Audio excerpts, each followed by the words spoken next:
Right, why should you be wary of cheap liquidation costs? If you're watching this video, you're probably thinking about going into liquidation. And if you're like me, I like to get a deal on things. I go to clothes shops where I know I can get a little bit of discount. I'll research things before I buy them. Insolvency, it's not really like that, okay?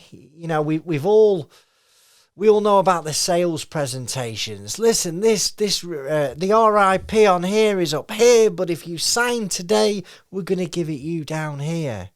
That is not the way that it goes in the world of insolvency. It's really, really important that you understand this video before you make a decision. What most people's journey is insolvency is they might get referred to an insolvency practitioner by their accountant. You might have seen somebody's videos on YouTube before you call them. You might have done a Google search, and most people will give you a free half an hour to discuss your options and basically give you some advice. Now, let me just have a look at my notes here because I don't want to. I don't want to miss anything on this video. So let's say we've all got the similar method of getting in touch with an insolvency practitioner. How can one company get 3 different quotes for a liquidation? We all do the same thing, and a liquidation, whether it's done by an insolvency practitioner in Exeter, in Preston, or in central London, it's pretty much the same process. So why is it people getting 3 different prices? The main problem for directors, the main reason I believe that they get into a mess down the line is they don't know what questions to ask first. They've never been in this scenario before. So directors, you can be really vulnerable if you don't know what to ask the insolvency practitioner. Now, listen, I'm going to tell you about a real life experience that I had with a director a few months ago. So I've got some notes here. The guy was collecting quotes well within his rights, get more than one opinion on this. Of course, it's serious. Now, one of the quotes had come back at $3,000.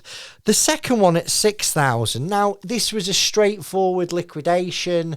There was not lots of creditors. There was a few members of staff that needed to be made redundant. There was no leases involved. There was no secured lending. It was a really straightforward liquidation. Okay.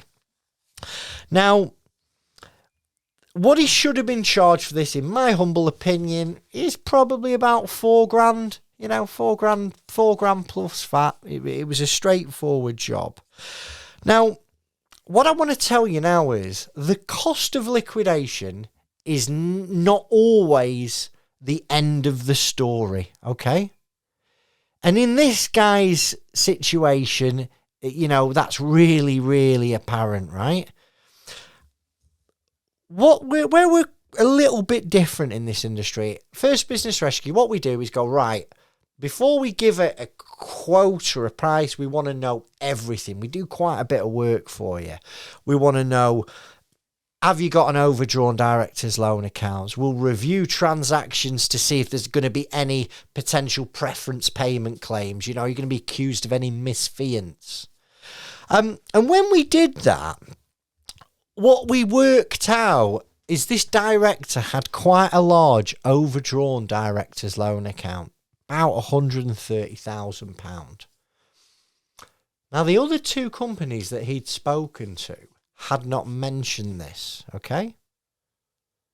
It hadn't even been discussed. A bigger problem was this guy he wasn't uber rich, but he had quite a lot of money in his family home. And he had a rental property that I think it was his mother-in-law lived in. So he had something, this guy. He had an ability to pay.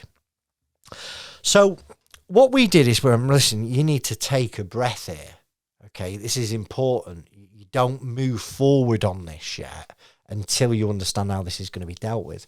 So we spoke with insolvency practitioners. We outlined his personal situation, his personal assets and liabilities, income and expenditure. We went through the equitable positions of his properties, and we came to an arrangement in principle with the insolvency practitioner that this director would have 6 months to pay back £70,000. Okay? So now the director's got 3 quotes. He's got one for 3,000, he's got one for 6,000, and he's got one for 70,000. The cost of liquidation in this case was almost irrelevant. That was not where this guy needed to be focusing attention. It was just the headline figure, okay? And there was lots of costs coming in afterwards. What you're being charged for the liquidation is not the important factor when you're choosing who you use to liquidate your company. Listen, let me get back to the example. What do you think he chose? He went with £3,000. He went with a £3,000 quote for liquidation. And as sure as eggs, we got a call off him 3 months later, and he was being pursued for the full amount. In fact, he wasn't just being pursued for the full amount. There was a claim for a preference payment as well. And it's turned into a nightmare. And he's going to end up paying much more than the £70,000 that he could have paid. So I just want you to know, whether you work with or you don't, you as a director, you've got to get all this out on the table with an insolvency practitioner early. There's loads to choose from. You will be able to get some type of negotiated settlement on these type of things. But you've got to be willing to have that uncomfortable conversation and ask the right questions. I hope you find this video helpful. Please, please, please, if you're looking at placing a company into voluntary liquidation, don't make your decision just on what you're going to be charged to liquidate. You need to know if there's going to be any costs afterwards. Remember, liquidation's generally £4,000 plus VAT, maybe a little bit less, maybe a little bit more. It's not always the full story.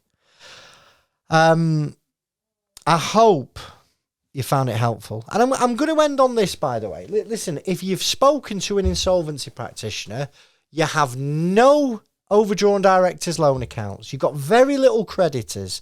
There's nothing complex about the job. You're not going to be accused of misfeasance. You're not going to have any preference payment claims down the line. You know what? You're probably better off going for the cheapest one. Just see if you can screw people down on cost. Of course. But make sure that there's no sting in the tail. I hope you found this video helpful. Chris Wordham, subscribe to the channel, give us a comment, give us a like. And if you want to have a chat with us, you know where we are. Thanks for your time. Bye-bye.